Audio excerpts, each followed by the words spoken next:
ऊषारत्नं भुवनवलयस्याखिलाश्चर्यरत्नं लीलारत्नं जलधितुहितुर्देवता मौलिरत्नं चिन्तारत्नं जगति भजतां सत्सरोजद्युरत्नं कौसल्याया लसतु मम हृन्मण्डले पुत्ररत्नं महाव्याकरणाम्बोधिमन्थमानसमन्दरं कवयन्तं रामकीर्त्या हनूमन्तमुपास्महे मुख्यप्राणाय भीमाय नमो यस्य भुजान्तरम् नानावीरसुवर्णानां निकषाश्मायितं बभौ स्वान्तस्थानन्तशय्याय पूर्णज्ञानरसार्णसे उत्तुङ्गवाक्तरङ्गाय मध्वदुत्थात्रये नमः सूक्तिरत्नाकरे रम्ये मूलरामायणार्णवे विहरन्तो महीयां सः प्रीयन्तां गुरवो मम वाल्मीकिर्गौ पुनीयान्नः महीधरपदाश्रया यद्दुग्धमुपजीवन्ति कवयस्तरणका इव स्वस्त्यस्तु सतां हरिः ओम्।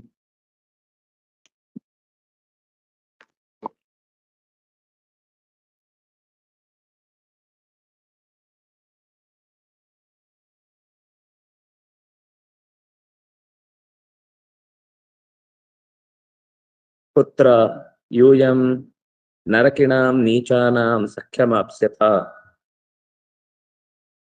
अहं विश्वेशदासः स्याम् इत्युचेतं ವಿಭೀಷಣಃ ಅನ್ನುವುದಾಗಿ ವಿಭೀಷಣನು ನಾನು ವಿಶ್ವೇಶನ ದಾಸನಾಗಿ ಸರಿಯಾದ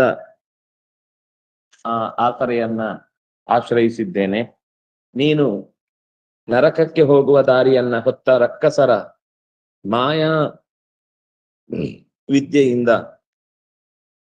ಮೋಸದ ದಾರಿಯನ್ನ ತುಳಿಯುವಂತಹ ಕೆಟ್ಟ ದಾರಿಯನ್ನು ಹಿಡಿದಿದ್ದಿ. ನಾನು ಹಿಡಿದ ದಾರಿಯ ಬಗ್ಗೆ ನನಗೆ ಬೇಸರ ಇಲ್ಲ. ವಿಶ್ವಕ್ಕೆ ಒಡೆಯನಾದ ಭಗವಂತನ ಆಗಿದ್ದೇನೆ. ನೀನು ವಿಶ್ವಕ್ಕೆ ಈಶನಾಗಬೇಕು ಅನ್ನುವ ಆಸೆಗೆ ದಾಸನಾಗಿದ್ದಿ. ನೀನು ನಾನು ಆಸರೆಗೆ ದಾಸನಾಗಿದ್ದೇನೆ. ನೀನು ಆಸೆಗೆ ದಾಸನಾಗಿದ್ಯಾದ್ರಿಂದ ನನಗೂ ನಿನಗೂ ವ್ಯತ್ಯಾಸ ಇದೆ ಅನ್ನುವುದನ್ನು ವಿಭೀಷಣ ಪ್ರಕಟಪಡಿಸಿದ. ಅದರ ಜೊತೆಗೆ ಮುಂದೆ ಏನ್ ಹೇಳದ ಅನ್ನೋದನ್ನ ನಾವು ನೋಡ್ಬೇಕಾದ್ದು. ಲಕ್ಷ್ಮಣತ್ವಂ ಮುಮೂರ್ಷುಶ್ಚೇತ್. ಸರಿ, ಯಾರು ಹೇಳೋರು? ದೀಪ ಅವ್ರು ಹೇಳಿ. ಲಕ್ಷ್ಮಣತ್ವಂ ಲಕ್ಷ್ಮಣತ್ವಂ ಮುಮೂರ್ಷುಶ್ಚೇತ್ ತಿಷ್ಠಗಚ್ಚನ ಚೇದಿತಿ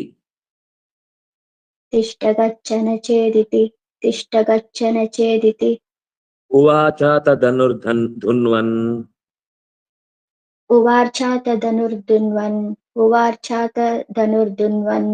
ರಾವಣೀ ರಾಮಸೋದರಂ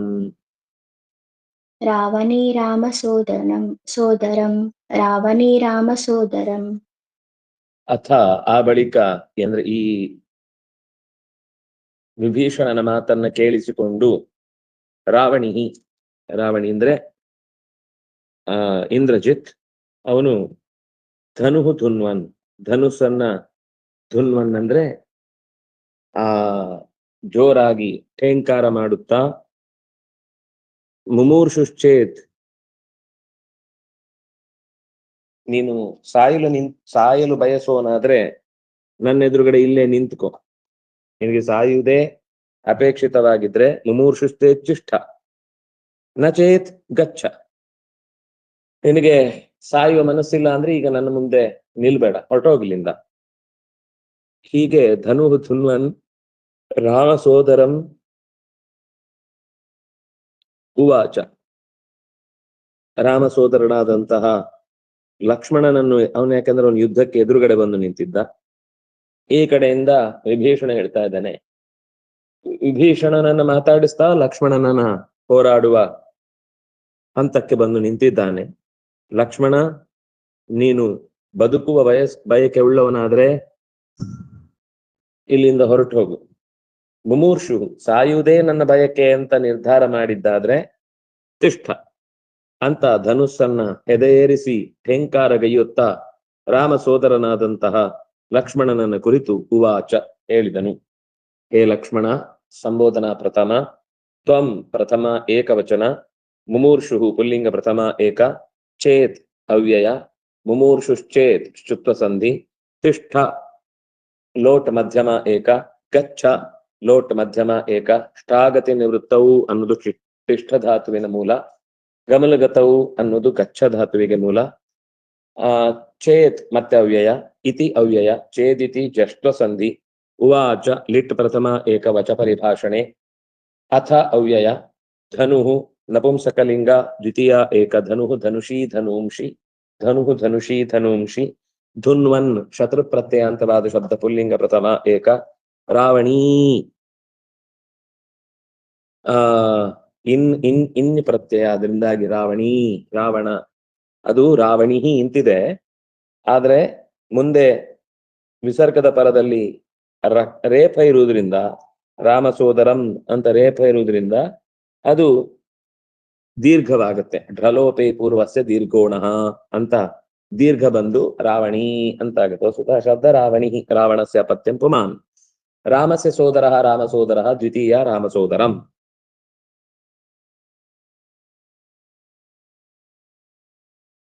ಯಾರಿದ್ದಾರೆ?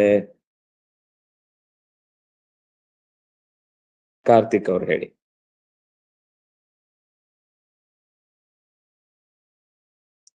ವಾಚಾ ಮಾಯಾವಿನಾಂ ವೀರ್ಯಂ, ವಾಚಾ ಮಾಯಾವಿನಾಂ ವೀರ್ಯಂ, ವಾಚಾ ಮಾಯಾವಿನಾಂ ವೀರ್ಯಂ, ವೀರಾಣಾಂ ಕರ್ಮಣಾನನು, ವೀರಾಣಾಂ ಕರ್ಮಣಾನನು, ವೀರಾಣಾಂ ಕರ್ಮಣಾನನು, ಕ್ಲೀಬತಿಷ್ಠಕ್ಷಣಮಿತಿ, ಕ್ಲೀಬತಿಷ್ಠಕ್ಷಣಮಿತಿ, ಕ್ಲೀಬತಿಷ್ಠಕ್ಷಣಮಿತಿ, ಸ್ಪಷ್ಟಮಾಚಷ್ಟ ಲಕ್ಷ್ಮಣ, ಸ್ಪಷ್ಟಮಾಚಷ್ಟ ಲಕ್ಷ್ಮಣಃ, ಸ್ಪಷ್ಟಮಾಚಷ್ಟ ಲಕ್ಷ್ಮಣಃ.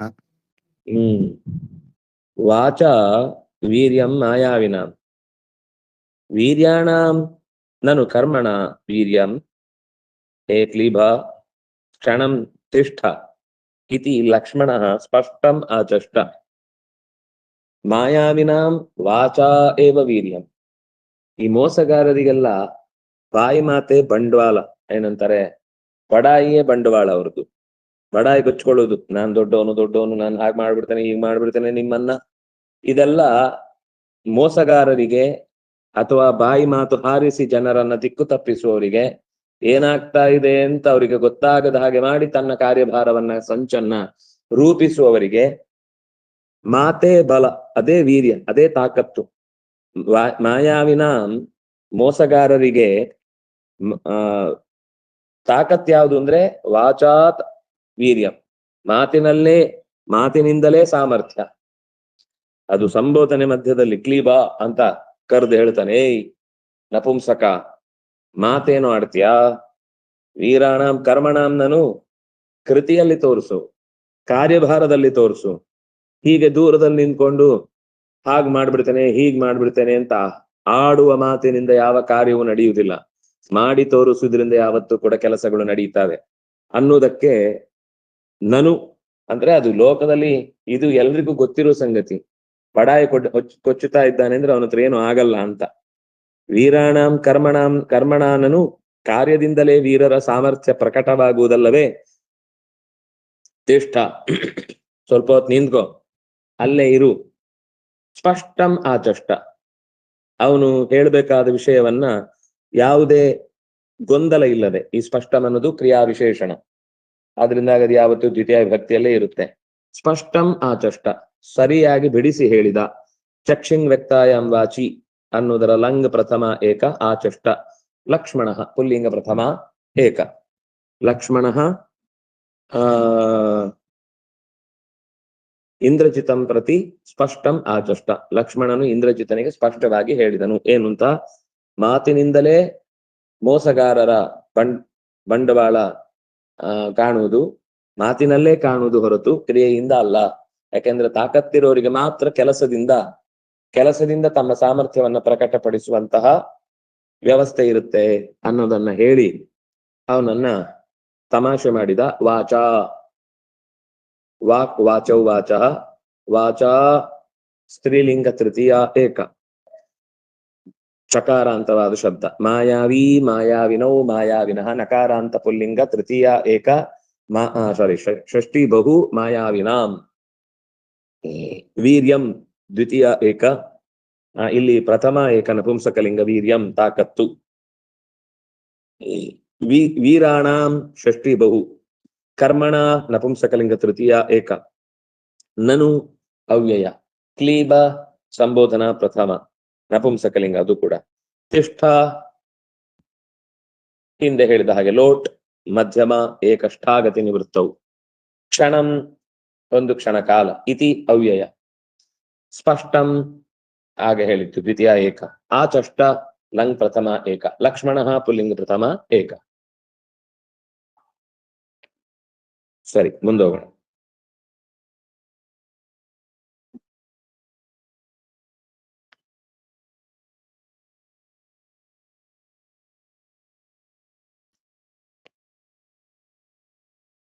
ಸ್ವಾತಿ ಅವರು ಹೇಳಿ. ಅವಿದ್ಯತ್ ಪಂಚವಿಂಶದ್ಭಿಃ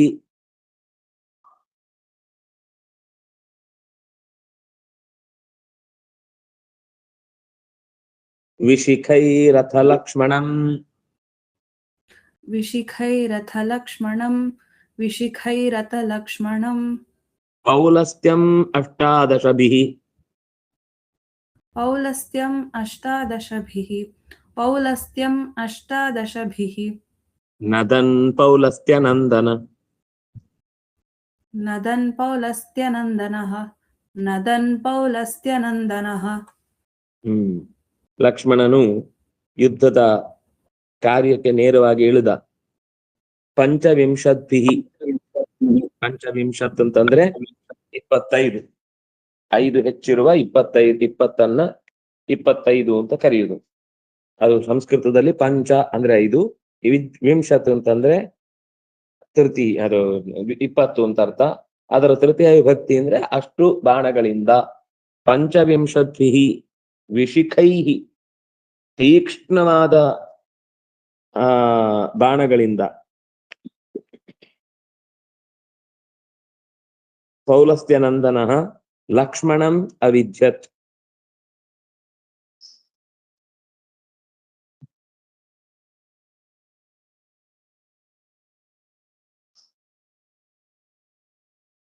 ಪೌಲಸ್ತ್ಯಂ ಲಕ್ಷ್ಮಣಃ ಅಷ್ಟಾದಶಭಿಃ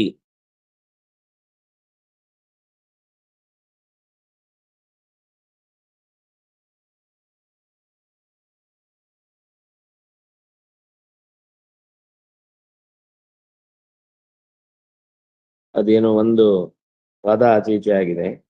ಲಕ್ಷ್ಮಣಂ ಅನ್ನೋದು ಸರಿಯಾದ ಪಾಠ. ಯಾಕೆಂದ್ರೆ ದ್ವಿತೀಯ ವಿಭಕ್ತಿ ಬಂದಾಗ ಮೊದಲು ಅವನು ಸೆಟ್ ಮಾಡಿಕೊಳ್ಳುವ ಕಾರಣ. ಲಕ್ಷ್ಮಣ ಅವನಿಗೆ ಹೇಳಿ ತಾನೇ ಬಾಣವನ್ನ ಮೊದಲು ಪ್ರಯೋಗ ಮಾಡುವಂತದ್ದಿಲ್ಲ. ಅವನು 25 ಬಾಣಗಳಿಂದ ವಿಶಿಖೈಹಿ ಅತ್ಯಂತ ತೀಕ್ಷ್ಣವಾದ ಬಾಣಗಳಿಂದ ಲಕ್ಷ್ಮಣನನ್ನು ಪೌಲಸ್ತ್ಯನಂದನ ಹೊಡೆದ.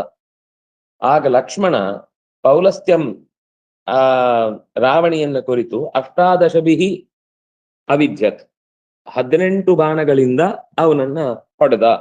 ಇದು ಅನ್ವಯ. ಆದ್ರೆ ಹೊಡೆಯುವಾಗ ನದನ್ ಅವನು ಕೂಡ ಗರ್ಜನೆ ಮಾಡಿದ್ದಾನೆ, ಇವನು ಕೂಡ ಗರ್ಜಿಸಿ.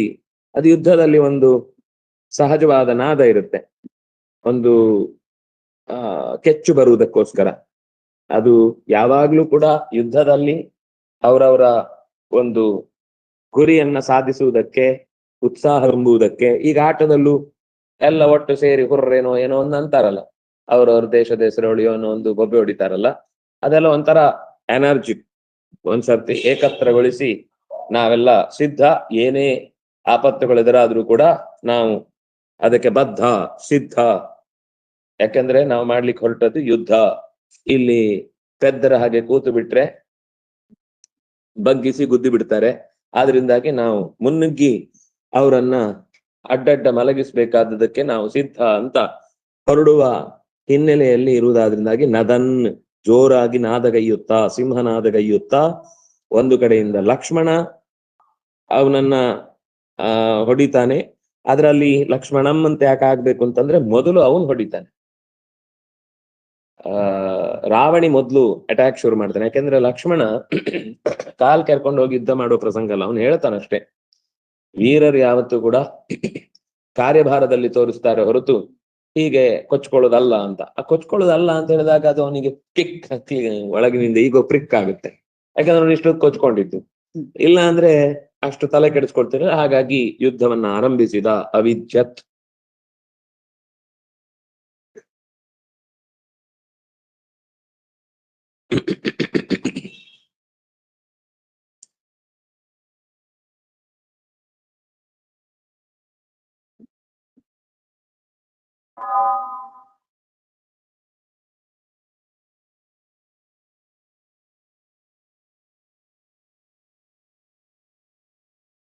प्लंग प्रथम एक पंचविंशद्भिः तृतीया बहु विशिखैः तृतीया बहु अथ व्यय लक्ष्मणं द्वितीया एक पौलस्त्यं द्वितीया एक अष्टादशभिः तृतीया बहु नदन् शत्रुप्रत्ययान्तवाद शब्द पौलस्त्यस्य नन्दनः पौलस्त्य नन्दनः पुलस्त्यस्य पत्यं गोत्रं पुमान् गोत्रं ಅಂದ್ರೆ ಆ ಗೋತ್ರದಲ್ಲಿ ಬಂದವನು ಅಂತ ಅರ್ಥ ಪುಲಸ್ತ್ಯನ. ಯಾಕಂದ್ರೆ ಇವನು ನೇರ ಪುಲಸ್ತ್ಯನ ಮಗ ಅಲ್ಲಲ್ಲ. ಯಾಕೆಂದ್ರೆ ಪುಲಸ್ತ್ಯನ ಮಗ ವಿಶ್ರವಸ್ಸು, ವಿಶ್ರವಸ್ನ ಮಗ ರಾವಣ, ರಾವಣನ ಮಗ ರಾವಣಿ.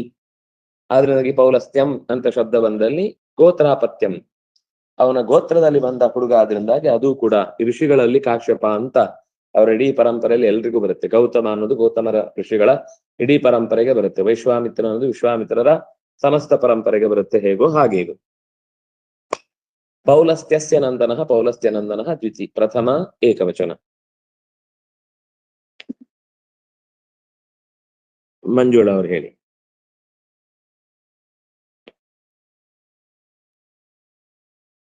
ಪುನಃಶರಶತೇನಾಶು ಪುನಶ್ಶರಸ್ತೆ ನಾಶಾಹು ಪುನಶ್ಶರಸ್ತೇನಾಶಾಹು ಶತೇನಾಶು ಶತೇನಾಶು ಶತೇನಾಶು ಶತಕ್ರತುರ್ ಶತೃಣ ಶಕ್ರಶತ್ರುಃ ಶಕ್ರಶತ್ರುಃ ವಿದಾರ್ಯತೌ ವಿದಾರ್ಯತೌ ವಿದಾರ್ಯತೌ ವಿದಾರ್ಯತೌ ಉವಾಚ ಪರುಷಂ ವಾಕ್ಯಂ ಉವಾಚ ಪರುಷಂ ವಾಕ್ಯಂ ಉವಾಚ ಪರುಷಂ ವಾಕ್ಯಂ ತತಶ್ಚುಕ್ರೋಧ ಲಕ್ಷ್ಮಣಃ ತತಶ್ಚುಕ್ರೋಧ ಲಕ್ಷ್ಮಣಃ ತತಶ್ಚುಕ್ರೋಧ ಲಕ್ಷ್ಮಣಃ ಶಕ್ರಶತ್ರು, ಶಕ್ರನಿಗೆ ಶತ್ರುವಾದ ಇಂದ್ರಜಿತ್ ರಾವಣಿ. ಪುನಃ ಮತ್ತೆ ಶರಶತೇನ 100 ಬಾಣಗಳಿಂದ ಆಶು ಕೂಡಲೇ ತೌ ಜೊತೆಯಲ್ಲಿ ಎದುರುಗಡೆ ಇದ್ದವ ಒಬ್ಬ ವಿಭೀಷಣ, ಇನ್ನೊಬ್ಬ ಲಕ್ಷ್ಮಣ. ತೌ ವಿಭೀಷಣ ಮತ್ತೆ ಲಕ್ಷ್ಮಣವು ವಿದಾರ್ಯ ಒಟ್ಟೊಟ್ಟಿಗೆ 100 ಬಾಣಗಳನ್ನ ಪ್ರಯೋಗ ಮಾಡಿದ. ಇದು ಹೇಗೆ ಪ್ರಯೋಗ ಮಾಡ್ತಿದ್ರು ಅನ್ನೋದು ನಮಗೆ ಊಹೆಗೆ ಸಿಲುಕದ್ದು. ಅಥವಾ ಒಂದೇ ಬಾಣ ಈ ಏನದು ಪಟಾಕಿ ಮೇಲೆ ಹೊಡೆಯುವಾಗ ಒಂದು ಹೊಡೆದು ಅಲ್ಲಿ ಮತ್ತೆ chit chit chit chit chit ಅಂತ 100 ಆಗತ್ತಲ್ಲ, ಹಾಗೆ ಅಂಥದ್ದೇನು ಒಂದು ಅದರಲ್ಲಿ ಟೆಕ್ನಾಲಜಿ. ಒಂದು ಬಿಡುವಾಗ ಒಂದಿರುತ್ತೆ ಅದ್ರೊಳಗೆ, ಅದು ತಿರುಗುವಾಗ ಸ್ಪ್ರಿಂಗ್ ಆದ ತಕ್ಷಣ ಅದು ಓಪನ್ ಆಗುತ್ತೆ ರಾಕೆಟ್ ಸಿಸ್ಟಮ್ ಅಲ್ಲಿ. ಅಲ್ಲಿ ಹೋದ್ಮೇಲೆ ಅದು 100 ಆಗುತ್ತೆ. ಹಾಗೇನು ಇರಬಹುದು, ನಮ್ಗೆ ಅದು ಸ್ಪಷ್ಟ ಗೊತ್ತಾಗುದಿಲ್ಲ. ಅಥವಾ ಒಟ್ಟಿಗೆ ಬಾಣ ಬಿಡುವಾಗ್ಲೂ ಕೂಡ ಅದನ್ನೊಂದು ಗುಚ್ಛ ಮಾಡಿ ಅಷ್ಟನ್ನು ಅದಕ್ಕೊಂದು ಸೆಟ್ ಇರುತ್ತೆ, ಅದನ್ನ 6 ಇಟ್ಟಿರ್ತಾರೆ, 100 ಬಾಣದ ಒಂದು ಸೆಟ್. ಅದನ್ನ ಹೀಗೆ ಒಟ್ಟಿಗೆ ಬಿಟ್ರೆ ಅದಕ್ಕೆ ಕೂತ್ಕೊಳ್ಳಿಕ್ ಸರಿಯಾಗಿ ಒಂದೇ ಬಾಣದ ಹಾಗಿರುತ್ತೆ. ಹೊರಡುವಾಗ ಅದು ಹೋಗುವ ವೇಗಕ್ಕೆ ಎಲ್ಲ ತಿರ್ಕೊಳ್ಳುತ್ತೆ. ಹೀಗೆ ಯಾವ್ದೋ ಒಂದು ಇದರಲ್ಲಿ ಬಾಹುಬಲಿಯಲ್ಲಿ ಯಾವ್ದ್ರಲ್ಲೂ ಒಂದು 6 ಇರ್ತಾರೆ ಬಾಣಗಳನ್ನ, ಅದರ ಬೆನ್ನಿಗೆ ಹೀಗೆ ಹೊಡೆದ ತಕ್ಷಣ ಅದು ನೆಗೆಯುವ ಹಾಗೆ. ಆದ್ರೆ ಇದು ಕೈಯಲ್ಲಿಯೇ ಬಿಡ್ತಾ ಇರೋದು. ಈಗ ಅಲ್ಲಿ ಅದು ಯಂತ್ರದಲ್ಲಿ ಇಟ್ಟ 3 ಬಿಡುದು 4 ಬಿಡುದೆಲ್ಲ 5 ಬಿಡುದೆಲ್ಲ ಆಗುತ್ತೆ. 100 ಅಂತ ಅಂದಾಗ ಯೋಚನೆ ಅಷ್ಟೇ. ಯಾಕಂದ್ರೆ 100 ಬಾಣ ಒಟ್ಟಿಗೆ ಹಿಡ್ಕೊಳ್ಳೋದು 5 ಬೆರಳಲ್ಲಿ ಹೇಗೆ ಸಾಧ್ಯ?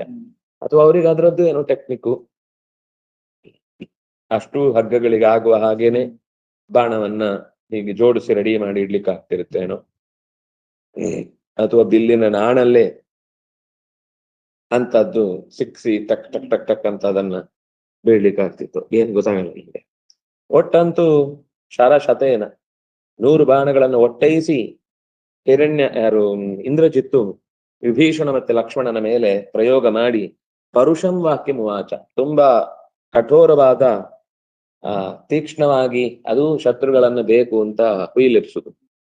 ಆಟ ಆಡಿ ಚಂದ ಆಡ್ತಾ ಇದ್ದಾನೆ ಅಂದ್ರೆ ಅವನನ್ನು ಬೇಕು ಅಂತ ಬೈದು ಅವನ್ ಸಿಟ್ಟಲ್ಲಿ ಎಳ್ದೋಡಿತಾನೆ, ಕ್ಯಾಚ್ ಔಟ್ ಆಗಿ ಹೋಗ್ತಾನೆ. ಅದೆಲ್ಲ ಹುಯಿಲೆಪ್ಸುದೆಲ್ಲ ಯುದ್ಧದಲ್ಲಿ ತುಂಬಾ ಹಳೇದು. ಬೇಕು ಅಂತ ಅವನು ಪರುಷಂ ವಾಕ್ಯಂ, ಅವನ ಗುರಿ ತಪ್ಪಬೇಕು, ಅವನು ಟೆನ್ಷನ್ ಆದಾಗ ಯಾವದ್ದು ಪ್ರಯೋಗ ಮಾಡಬೇಕು ಅಂತ ಮನಸ್ಸಿನಲ್ಲಿ ಆ ಒಂದು ನಿರ್ಧಾರಕ್ಕೆ ಬರ್ಲಿಕ್ಕೆ ಆಗದಂತೆ ಮಾಡಬೇಕು. ಆಗ ತನ್ನ ಏಮ್ ಸುಲಭ ಆಗುತ್ತೆ, ಅವನನ್ನ ಆಡಿಸ್ಕೊಂಡು ಸ್ವಲ್ಪ ಹೊತ್ತು ಕಾಲ ಕಳೀಲಿಕ್ಕೆ ಸುಲಭ ಆಗುತ್ತೆ ಅನ್ನೋ ದೃಷ್ಟಿಯಿಂದ ಪರುಷಂ ವಾಕ್ಯ ಮುವಾಚ. ತತಶ್ಚುಕ್ರೋಧ ಲಕ್ಷ್ಮಣ, ಕೋಪವಂತ ಅವನಿಗೆ, ಬಾಯಿಗೆ ಬಂದಾಗ ಏನೇನೋ ಬೈತಾ ಇದ್ದಾರೆ, ಅಣ್ಣನನ್ನು ಬೈದ್ನೋ ಅತ್ತಿಗೇನ್ ಬೈದ್ನೋ ಏನೋ ಮಾಡೋದವ್ನು ಬೇಕು ಅಂತ. ಇದೆಲ್ಲ ಅವ್ರಿಗೆ ಎಲ್ಲಿ ಬೈದ್ರೆ ಕಿರಿಕಿರಿ ಆಗುತ್ತೆ ಅಂತ ಅವ್ರು ತಿಳ್ಕೊಂಡಿರ್ತಾರೆ, ಅದನ್ನೆಲ್ಲ ಮೊದ್ಲು ಗ್ರಹಿಸ್ತಾರೆ. ಅವ್ರಿಗೆ ಯಾವ್ದಾಗಲ್ಲ, ಯಾವ ಪ್ರಾಣಿ ಆಗಲ್ಲ, ಯಾವ ಪಕ್ಷಿ ಆಗಲ್ಲ, ಯಾವ ವಿಷಯ ಆಗಲ್ಲ, ಯಾವುದಕ್ಕೆ ತುಂಬಾ ಬೇಗ ಸಿಟ್ಟು ಬರುತ್ತೆ, ಇದನ್ನೆಲ್ಲ ತಿಳ್ಕೊಂಡಿರ್ತಾರೆ. ಹಾಗಾಗಿ ಕ್ರೂರವಾಗಿ ಅವನನ್ನ ಅಪಹಾಸ್ಯಗಾಯುವ ಮಾತುಗಳನ್ನ ಆಡ್ತಾನೆ. ಆವಾಗ ಲಕ್ಷ್ಮಣನು ಕೂಡ ಕೋಪಕ್ಕೀಡಾಗ್ತಾನೆ. ಪುನಃ ಅದು ಅವ್ಯಯ. ಶರಶತೇನ ತೃತೀಯ ಏಕ ಶರಶತಂ ದ್ವಿತೀಯಾಯ, ಅದು ಶರಶತಂ, ಶರಶತ ಅಲ್ಲ.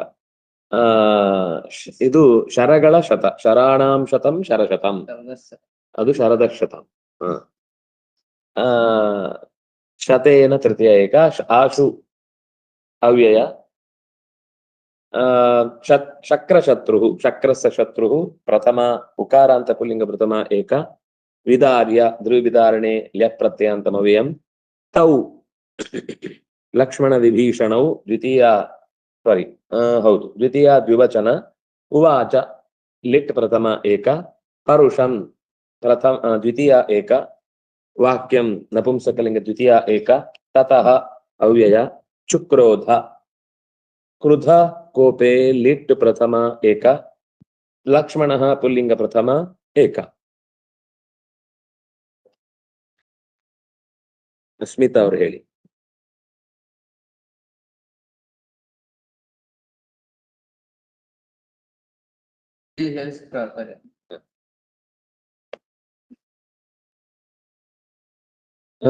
ಸೌಮಿತ್ರಿ ಪಂಚನಾರಾಚಾನ್, ಸೌಮಿತ್ರಿಃ ಪಂಚನಾರಾಚಾನ್, ಸೌಮಿತ್ರಿಃ ಪಂಚನಾರಾಚಾನ್. ಅಮಿತ್ರೋರಸ್ಯ ಮಜ್ಜಯತ್,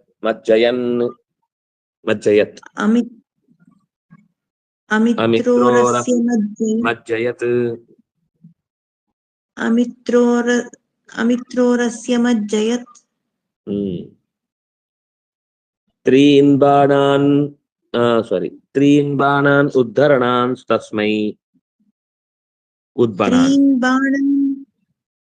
ಅಕ್ಷರಕ್ಕೆ ತ್ರೀನ್ ಬಾಣಾನ್ ಉದ್ಬಣಾನ್ ತಸ್ಮೈ, ಉದ್ಬಣಾಂಸ್ತಸ್ಮೈ, ತ್ರೀನ್ ಬಾಣಾನ್ ಉದ್ಬಣಾಂಸ್ತಸ್ಮೈ. ವ್ಯಮುಚದ್ ರಾವಣಾತ್ಮಜ, ವ್ಯಮುಚದ್ ರಾವಣಾತ್ಮಜ. ಸೌಮಿತ್ರಿ ಸುಮಿತ್ರಾಯಾಃ ಅಪತ್ಯಂ ಪುಮಾನ್ ಲಕ್ಷ್ಮಣನು 5 ನಾರಾಚಾನ್, ಒಂದು ಅಂಗುಷ್ಟದಷ್ಟು ಗಾತ್ರದ ಎತ್ತರದ ಬಾಣಗಳನ್ನ ಹೊತ್ತು, ಅಮಿತ್ರೋರಸಿ, ಅಮಿತ್ರ ಅಂದ್ರೆ ಇಲ್ಲಿ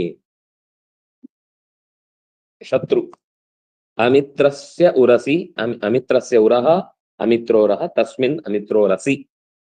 ಎದೆಗೆ ಸಣ್ಣ ಬಾಣ, ಅಂದ್ರೆ ಅದು ಕವಚದ ಮಧ್ಯದಲ್ಲಿ ಸಣ್ಣ ಎಡೆ ಇರುತ್ತೆ, ಅಲ್ಲಿಗೆ ನೇರ ಬಾಣ ಹೊಡೆದ್ರೆ ಅದು ಏನು ಪೆಟ್ಟಾಗುದಿಲ್ಲ. ಅದರದ್ದು ಕಟ್ಟಿದ ಜಾಗಗಳಿರ್ತವೆ, ಆ ಜಾಗದಲ್ಲಿ ಒಂದಿಷ್ಟೇ ಗ್ಯಾಪ್ ಇರುತ್ತೆ. ಆ ಗ್ಯಾಪ್ಗಳಿಗೆ ಕರೆಕ್ಟ್ ಆಗಿ ನೋಡಿ ಹೊಡೆದ್ರೆ ಒಂದ್ಸತಿ ಚುರ್ರ ಅನ್ನುತ್ತೆ, ಅದು ಕೈ ಕಾಲು ಬಿಡೋ ಹಂಗಾಗತ್ತೆ. ಅಮಿತ್ರಸ್ಯ ಉರಸಿ ಅವನ ಬಾಣ ಅವನ ಎದೆಯ ಕವಚದ ಎಡೆಗೆ ಅಮಜ್ಜಯತ್ ಮುಳುಗಿಸಿದ, ಬಾಣಗಳನ್ನ ನುಗ್ಗಿಸಿದ ಅಂತ ಅರ್ಥ. ಅಮಜ್ಜಯತ್. ತ್ರೀನ್ ಬಾಣಾನ್ ಉದ್ಬಣಾನ್, ಮೂರು ಅತ್ಯಂತ ಸ್ವಲ್ಪ ಉದ್ಬಣ ಅಂತಂದ್ರೆ ಭಯಾನಕವಾದದ್ದು, ಗಾಯಗೊಳಿಸಿ ಉಲ್ಬಣಗೊಳಿಸುವಂತದ್ದು. ಉದ್ಬಣಾನ್ ತ್ರೀನ್ ಬಾಣಾನ್ ರಾವಣಾತ್ಮಜ ಯಮುಚತ್. ಇವನ್ 5 ಬಿಟ್ರೆ ಅವನ್ 3 ಬಿಟ್ಟ ವಾಪಸ್. ಅವನು ಕೂಡ ಉದ್ಬಣಾನ್ ಬಾಣ ಅಂದ್ರೆ ಭಯಂಕರವಾದ ನೋವುಂಟು ಮಾಡುವಂತಹ ಬಾಣಗಳನ್ನ ರಾವಣಾತ್ಮಜನಾದಂತಹ ಇಂದ್ರಜಿತು ಪ್ರಯೋಗ ಮಾಡಿದ. ಅವನು ಚುಚ್ಚುವಂತದ್ದು ಓಪನ್ ಆಗತ್ತೆ. ಅದ್ರದ್ದು ಪೂರ ಡೀಟೇಲ್ ನಮ್ಗೆ ಗೊತ್ತಾಗುದಿಲ್ಲ, ಒಟ್ಟಂತ ಚಿಕ್ಕ ಬಾಣ ಅಂತ ಗೊತ್ತಿದೆ. ಬಹಳ ಸಣ್ಣ ಬಾಣ ಇರುತ್ತೆ. ನಾರಾಚ, ನರಕ್ಕೆ ಹೋಗಿ ಹಂಚ್ಕೊಂಡ್ಬಿಡುತ್ತೆ. ಅಂಚತಿ.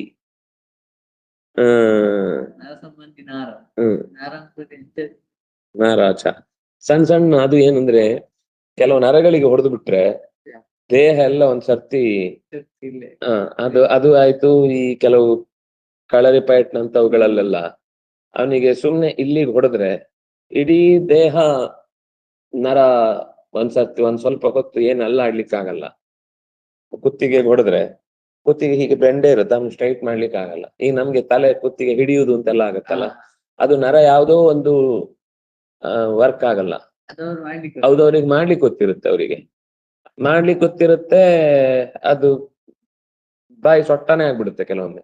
ಹಿಂಗೆ ಕೈ ಎಲ್ಲ ಒಂದ್ ಕಡೆ ಬ್ಲಾಕ್ ಆಗ್ಬಿಡುತ್ತೆ, ಪ್ಯಾರಲೈಸ್ ಆದಾಗೆ. ಅದು ಅವ್ರಿಗೆ ಗೊತ್ತಿದ್ದು ಮಾಡಿದಾಗ ಪ್ಯಾರಲೈಸ್ ಆಗುತ್ತೆ. ಆ ತರದ್ದು ನಾರಾಚ. ವ್ಯಮುಚತ್, ತಸ್ಮೈ ವ್ಯಮುಚತ್, ಅಂತಹ ಬಾಣವನ್ನ ತೊರೆದರು. ಯಾರು? ರಾವಣಾತ್ಮಜ ತೊರೆದ. ಸಾಕು. ಶ್ರೀ ಹರಿಪ್ರಿಯತಾಂ ಶ್ರೀ ಕೃಷ್ಣಾರ್ಪಣಮಸ್ತು.